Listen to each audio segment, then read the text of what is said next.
ఈ సమయంలో దేవుని యొక్క వాక్యాన్ని మనము చదువుకుందాం.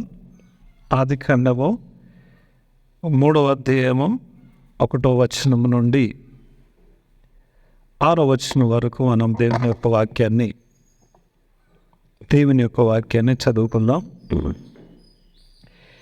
దేవుడైన యెహోవా చేసిన సమస్త భూజంతువులలో సర్పము యుక్తిగలదయ్యుండెను. అది ఆ స్త్రీతో, ఇది నిజమా? ఈ తోట చెట్టులో దేని ఫలమునైనను మీరు తినకూడదని దేవుడు చెప్పనా అని అడిగాను. అందుకు స్త్రీ, ఈ తోట చెట్ల ఫలములను మేము తినవచ్చును. అయితే తోట మధ్యనున్న చెట్టు ఫలము గూర్చి దేవుడు మీరు చావకుండానట్లు వాటిని తినకూడదనియు వాటి ముట్టకూడదనియు చెప్పనని సర్పముతో అనెను.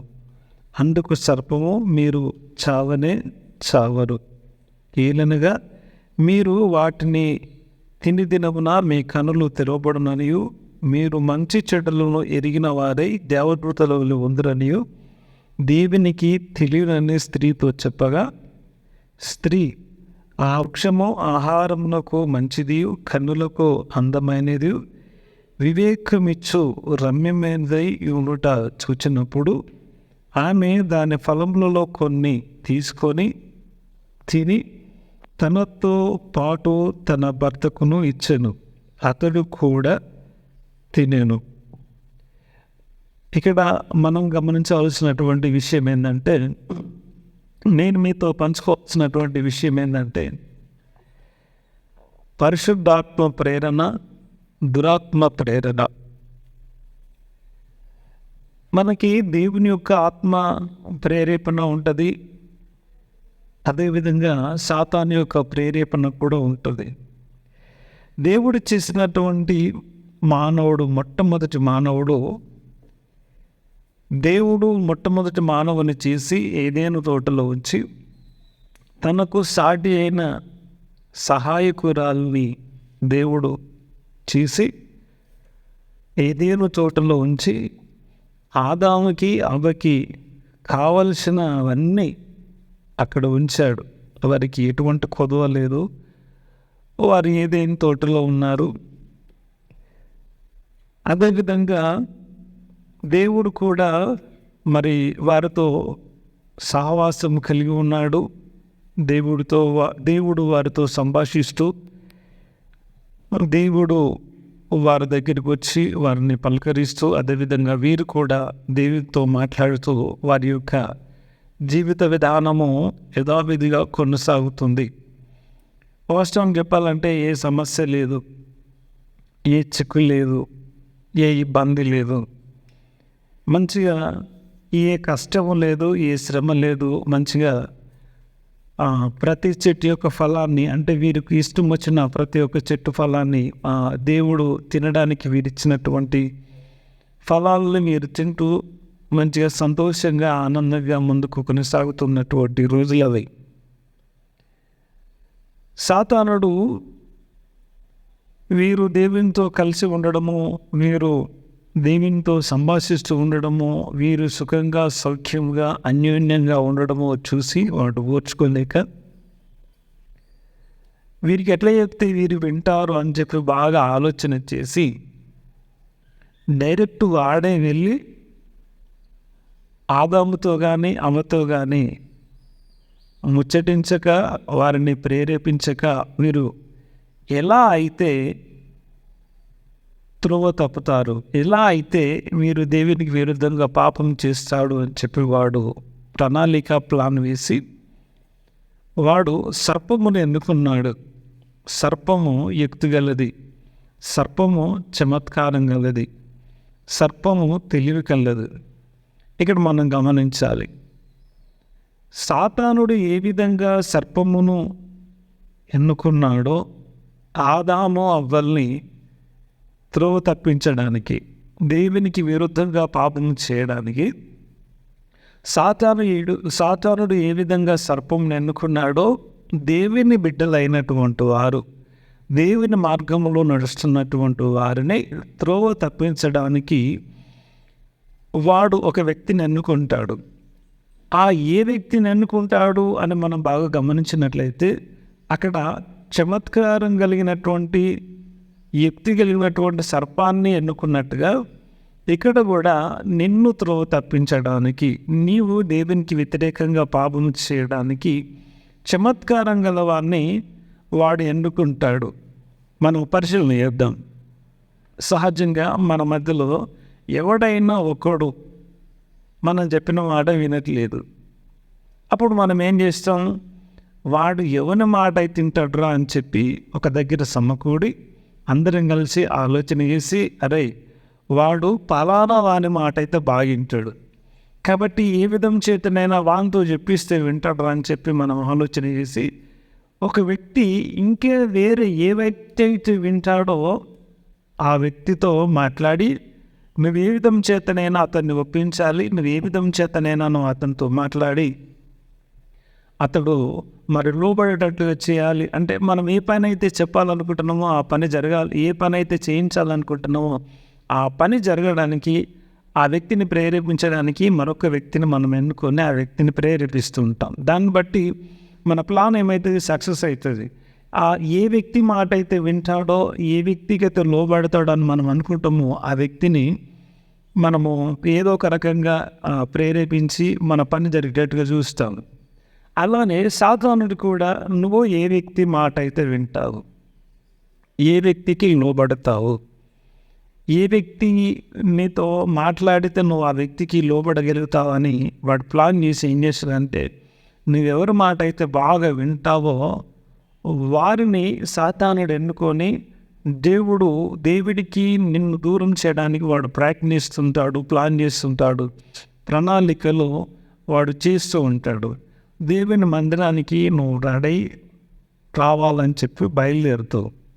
ఆ సమయంలోనే ఒక వ్యక్తి ఫోన్ చేస్తాడు, పలానా కాడికి వెళ్దాం, పలానా పని ఉన్నది.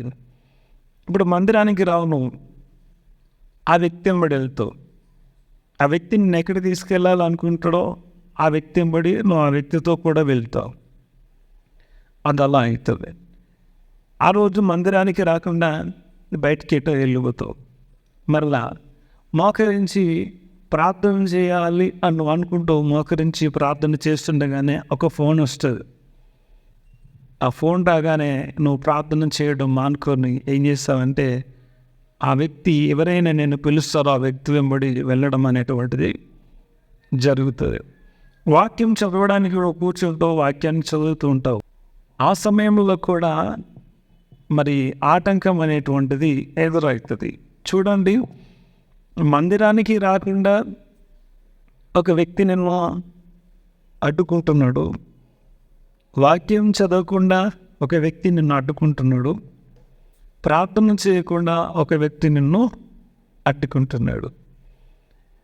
మనం గమనించాలి, సాతానుడు చమత్కారంగా ఆదామవ్వల దగ్గర పనిచేస్తున్నట్లుగా ప్రభుతో నడుస్తున్న నీవు ప్రభుతో నడవకుండా, ఆత్మీయంగా ఎదుగుతున్న నీవు ఆత్మీయంగా ఎదగకుండా, ఆత్మలో అభివృద్ధి చెందుతున్న నీవు ఆత్మలో అభివృద్ధి చెందకుండా సాతానుడు ముఖ్య స్నేహితుడిని ఎన్నుకుంటాడు. ఆ ముఖ్య స్నేహితుని యొక్క ఫోన్ను కాదనలు, ముఖ్య స్నేహితుని యొక్క మాటను కాదనలు, ముఖ్య స్నేహితుని యొక్క ప్రేరేపణ నువ్వు కాదనలేక ముఖ్య స్నేహితుని యొక్క ప్రేరణకు లోబడి నువ్వేం చేస్తావంటే ముఖ్య స్నేహితుని వెంబడిస్తావు. దాన్ని బట్టి నువ్వు దేవునికి దూరం అవుతావు. దేవునితో అనుదినము సహవాసం చేస్తున్నటువంటి ఆదాము అవ్వలు ఏమయ్యారంటే దేవుని మాటను కాదని ఆ చెట్టు యొక్క పండును తిన్న కారణము చేత, చెట్టు యొక్క ఫలాన్ని తిన్న కారణం చేత వాళ్ళు దిగంబరులైపోయారు. దేవుడు వారి దగ్గరికి వస్తూ ఉన్నాడు. దేవుడు నడుస్తూ వారి దగ్గరికి వస్తున్నప్పుడు వీరు దేవుని యొక్క కాళ్ళ చప్పుడు విని దాక్కుంటారు. అప్పుడు దేవుడు ఆదామా అని పిలిచినప్పుడు దాక్కుంటాడు. ఎక్కడో దాక్కున్నావు అంటే నువ్వు వస్తున్నది చూసి నేను దాక్కున్నాను, నేను దిగంబరిగా ఉన్నాను కనుక నేను దాక్కున్నాను అంటాడు. నువ్వు దిగంబరిగా ఉన్నావని నీకు చెప్పిన వాడేవాడు, తినవద్దన్న పండు నువ్వు తిన్నావా అంటే ఏమంటాడంటే నువ్వు నాకు ఇచ్చిన ఈ స్త్రీయే కొన్ని నాకు తీసుకొచ్చితే నేను తిన్నాను అంటాడు. తర్వాత అవ్వ కూడా ఏమంటది, సర్పం నన్ను మోసపుచ్చింది అంటది. సరే, ఇక్కడ మనం ఇంకెక్కువగా బాగా వాళ్ళ గురించి ఆలోచించడం కంటే ఒక మాట మనం ఆలోచన చేద్దాం. పాము అవ్వను ప్రేరేపించింది, అవ్వ ఆదామును ప్రేరేపించింది. చూడండి, వాళ్ళు చెడు ప్రేరణకు లోబడ్డదాన్ని బట్టి వారు శపించబడ్డారు. ప్రేరేపించిన దాన్ని బట్టి దేవుడు కూడా ఏం చేశాడు? సర్పాన్ని శపించాడు, అవ్వను శపించాడు, ఆదామును శపించాడు. అంత మాత్రమే కాకుండా ఏదేను తోటలో నుంచి వారిని బయటికి గెంటి వేశాడు. Praise the Lord. మనం పరిశీలన చేయాల్సిన విషయం ఏంటంటే, ఏ వ్యక్తి నిన్ను ప్రేరేపించినా దేవునికి విరుద్ధముగా నీవు లోబడకుండా ఉంటే అది నీకు క్షేమము, అది నీకు ఆశీర్వాదకరము. మనము గమనించినట్లయితే యోసేపు ఉన్నాడు. యోసేపు పొతిఫర్ ఇంట్లో పనిచేస్తూ ఉన్నాడు, నమ్మకంగా పనిచేస్తూ ఉన్నాడు, యథార్థంగా పనిచేస్తున్నాడు. యజమానుడికి ఏ నష్టము కలగకుండా అతడు పనిచేస్తున్నాడు. యోసేపు యొక్క నమ్మకత్వాన్ని బట్టి, యోసేపును బట్టి దేవుడు ఏం చేశాడంటే పొతిఫరు ఇంటిని దేవుడు బాగా దీవించాడు. ఇది ఇలా ఉండగా తన యజమానుల భార్య యోసేపు మీద కన్ను వేసి తనతో పాపం చేయాలని చెప్పి మాటికి యోసేపును ప్రేరేపించింది. యోసేపును మాటికి ప్రేరేపించిన దాన్ని బట్టి లేఖనంలో రాయబడింది ఏంటంటే, యోసేపు అస్సలికి ఒప్పుకోలేదు. తనతో పాపం చేయడానికి యోసేపు ఏమాత్రం కూడా ఇష్టపడకపోతే పొతిఫర్ భార్య ఏం చేసిందంటే, ఇంట్లో ఎవరు లేని సమయంలో యోసేపుకు ఇంట్లో పని పడుతుంది. తను ఇంట్లోకి వెళ్తాడు. ఇంట్లోకి వెళ్ళినప్పుడు అప్పుడు కూడా ఆమె ఏం చేస్తుందంటే, ఇంట్లో ఎవరు లేరు, మన ఇద్దరేమే ఉన్నాం కాబట్టి నువ్వు ఈసారి నాతో పాపం చేయాలి అని అంటే, యోసేపు ఏమంటాడంటే, దేవునికి విరుద్ధముగా ఇంత ఘోరమైన పాపము నేను చెయ్యను.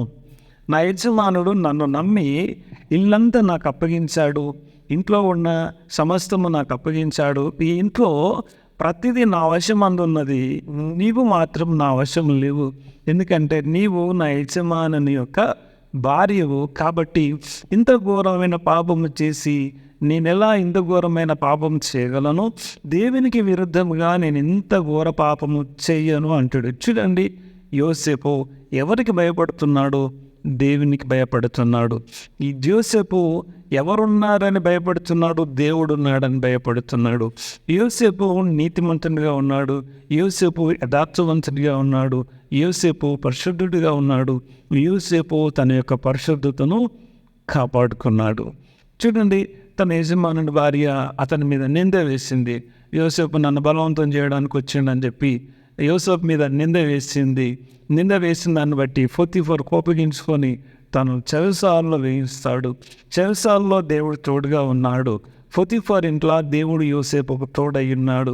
చూడండి, ఇది ఇలా ఉండగా మరి ఇంకా మనం ముందుకెళ్ళినట్లయితే ఆ చెరసాలలో మరి ఉన్నటువంటి ఇంకొక 2 ఖైదీలు కలగంటారు. ఆ కలభావాన్ని యోసేపు చెప్తాడు. ఆ తర్వాత ఫరో కలగంటాడు. ఫరో 2 మార్లు కలగంటాడు. 2 మార్లు కలగన్నప్పుడు ఐగుప్తు దేశం ఉన్నటువంటి ఏ వ్యక్తి కూడా అతని యొక్క కలను చెప్పలేకపోతాడు. అయితే మరి ఈ యోసేపు ఫరో యొక్క కలను క్లుప్తంగా వివరించి చెప్పడం జరగడం దాని వలన మరి అక్కడ ఏమైందంటే, దేవుడు యోసేపుకు తోడై ఉన్నాడు కనుక మరి ఐగుప్తు రాజు ఫరో మరి యోసేపును హెచ్చించాడు, గొప్ప చేశాడు. ఒక విధంగా మనం ఆలోచన చేసినట్లయితే చెడుకు లోబడకుండా, చెడుకు మనము వంగకుండా ఉన్నప్పుడు దేవుడు యోసేపుకు తోడై ఉన్నట్టుగా నీకు తోడై ఉంటాడు.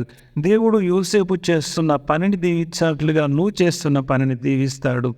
నువ్వు యథార్థంగా, నీతిగా, న్యాయంగా ఉన్నప్పుడు యోసేపు కష్టకాలంలో ఉన్నా అతనికి దేవుడు తోడై ఉన్నట్టుగా నువ్వు కష్టకాలంలో ఉన్నా, నువ్వు శ్రమలో ఉన్నా, నువ్వు ఏ స్థితిలో ఉన్నా దేవుడు నీకు తోడయి ఉంటాడు.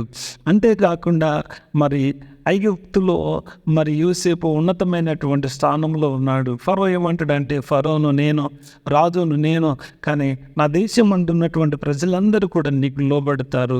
నీ మాట కాదని, నీ సెలవు లేకుండా నా దేశంలో ఉన్నటువంటి ప్రజలు మరి ఎవడు కూడా ఏ పని చేయడు, వీరందరూ నీకు లోబడతారు అని చెప్పి ఫరో ఆజ్ఞాపిస్తాడు. నేను తెలియజేయాలనుకున్నటువంటి ప్రాముఖ్యమైనటువంటి ఒక విషయం ఏంటంటే, ఆత్మ ప్రేరణ, సాతాను ప్రేరణ. సాతాను ప్రేరణకు లోబడ్డటువంటి ఆదామవ్వలు శపించబడ్డారు. ఆత్మ ప్రేరణకు లోబడి ఏ పాపం చేయనటువంటి యోసేపు ఆశీర్వదించబడ్డాడు. నువ్వెవరివైనా, నువ్వు ఏ స్థితిలో ఉన్నా, నేను క్లుప్తంగా వారి గురించి కొద్దిగా మాత్రమే వివరించి చెప్తున్నటువంటి ముచ్చట ఏంటంటే, నీవు సాతానుకు లోబడకూడదు, సాతాను ప్రేరణకు లోబడకూడదు. పరిశుద్ధాత్మ దేవుడు నిన్ను ప్రేరేపించినప్పుడు పరిశుద్ధాత్మ దేవునికి లోబడాలి. పరిశుద్ధాత్మ ప్రేరణలను ముందుకు వెళ్ళాలి. సాతాను ప్రేరణకు లోబడ్డ కారణం చేత ఆదాము శపించబడ్డాడు, అవ్వ శపించబడ్డది. దేవుడు ఏమన్నాడు, నీవు బ్రతుకు దినములన్నీ కూడా కష్టపడి నీవు భుజించాలి, నీవు బ్రతుకు దినములన్నీ కూడా ప్రయాసంతోనే బ్రతకాలని చెప్పి ఆదామును శపించాడు, అవ్వను కూడా శపించాడు. నీ ప్రసవ వేదన అత్యధికమగునని.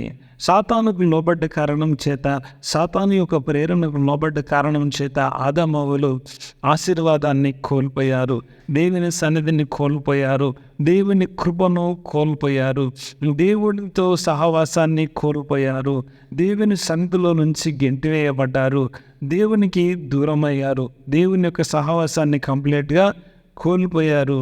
ఏదైనా తోటలో నుంచి వారు గెంటివేయబడ్డారు. కాబట్టి నిన్ను ఎవరు ప్రేరేపించినా, నిన్ను ఏ స్నేహితుడు ప్రేరేపించినా, నువ్వు ఎవరి ప్రేరణకి లోబడకుండా ఉండడం నీకు మంచిది. యోసేపును కదా పొతీఫర్ భార్య ప్రేరేపించిన ఆయన ఎంతకు లోబడనట్లుగా నీవు లోబడకుండా పరిశుద్ధాత్మ దేవునికి లోబడి పరిశుద్ధాత్మ దేవుని యొక్క మార్గంలో నువ్వు నడిచినట్లయితే, పాపం చేయకుండా నువ్వు నడిచినట్లయితే, నువ్వెక్కడున్న దేవుడు నిన్ను దీవిస్తాడు. నువ్వు ఏ స్థితిలో ఉన్న దేవుడు నిన్ను దీవిస్తాడు. నీవు దీవెనకరంగా ఆశీర్వాదకరంగా ఉండాలి అని అంటే నీ ముఖ్య స్నేహితుని మాట వినకు, నీ యొక్క బంధువుల యొక్క మాట వినకు, దేవుని ఆత్మకు లోబడు. పరిశుద్ధాత్మ దేవుడు నిన్ను ప్రేరేపిస్తున్నప్పుడు పరిశుద్ధాత్మ దేవుని యొక్క ప్రేరేపణకు లోబడి పరిశుద్ధంగా జీవించు, నీతిగా బ్రతుకు, యథార్థంగా బ్రతుకు, ప్రభు కొరకే బ్రతుకు, ప్రభు మార్గంలో నడువు.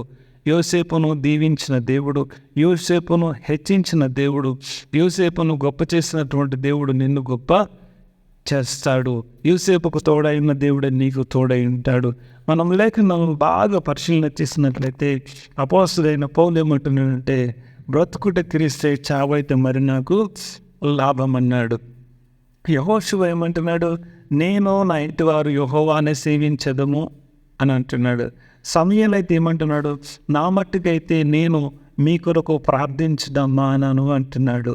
ఏలియా ఏమంటున్నాడంటే, నేనైతే యెహోవా నామమును బట్టి ప్రార్థన చేస్తాను అంటున్నాడు. కాబట్టి నీవైతే యోసేపులాగా నీ మట్టుకు నీవు దేవునితో నడిస్తే దీవించబడతావు. ఒక మాటలో నేను చెప్పాలంటే, నీకంటూ ఒక నిశ్చయత ఉండాలి, నీకంటూ ఒక ప్రణాళిక ఉండాలి, నీకంటూ దేవుని మీద ఆధారపడి ముందుకు నడవాలి. లేదు, వీళ్ళు ప్రేరేపించడాన్ని బట్టి పొరపాటు చేసిన, వాళ్ళు ప్రేరేపించడాన్ని బట్టి పొరపాటు చేసిన, వాళ్ళు ఏ బట్టి నేను తప్పు చేసిన, వీళ్ళు ఏ బట్టి నేను తప్పు చేసిన నువ్వంటే కుదరదు.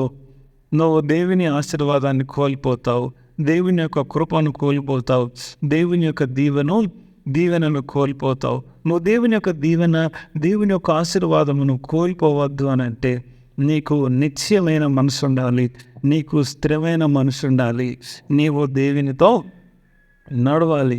నడిచినప్పుడు ఖచ్చితంగా దేవుడు నిన్ను దీవిస్తాడు. ఒక మాట మీరు బాగా పరిశీలించండి. ఆదాము వల్లగా దేవునికి దూరం అవ్వాలనుందా, యోసేపులాగా దీవించబడాలనుందా? అది నీ దగ్గరే ఉంది, నీ కాడే ఉంది, అది నీ ఇష్టం. నువ్వు దేవుని చేత దీవించబడాలంటే ఎవరు ప్రేరేపించిన చెడుకు లోబడకు.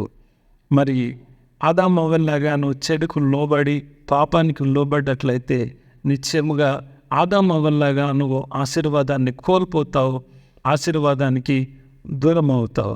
నిన్నెవ్వరు ప్రేరేపించినా నువ్వు లోబడకుండా ఉన్నట్లయితే యోసేపులాగా దీవించబడతావు, యోసేపులాగా నువ్వు గొప్ప చేయబడతావు. ఒక చిన్న పాట పల్లవి చరణం పాడుకొని మనం ముగించుకుందాం.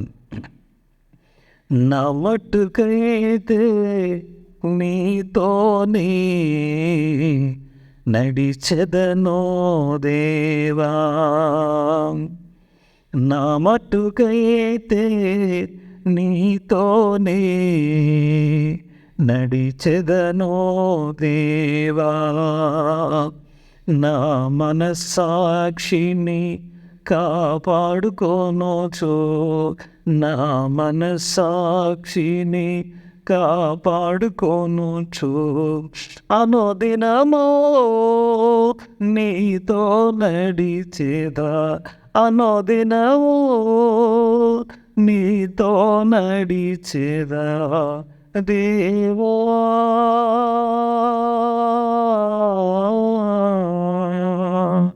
అనుదినము నీతో నడిచేదా దేవా.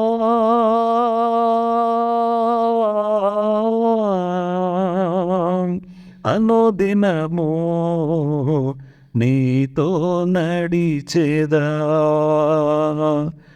నా మట్టుకైతే నీతోనే నడిచెదనో దేవా. మంచిది, మనం దేవునితో నడదాం, దేవుని మార్గంలో వెళ్దాం, దేవుని చేత ఆశీర్వదించబడదాం. నేను చెప్పినటువంటి క్లుప్త సందేశాన్ని మీరు శ్రద్ధగా ఆలకించినట్లయితే ఇది మీకు దీవెనకరంగా ఉంటుందని నేను ఆశిస్తున్నాను. దేవుడు మిమ్మల్ని అందరినీ దీవించునుగాక. ఆమేన్.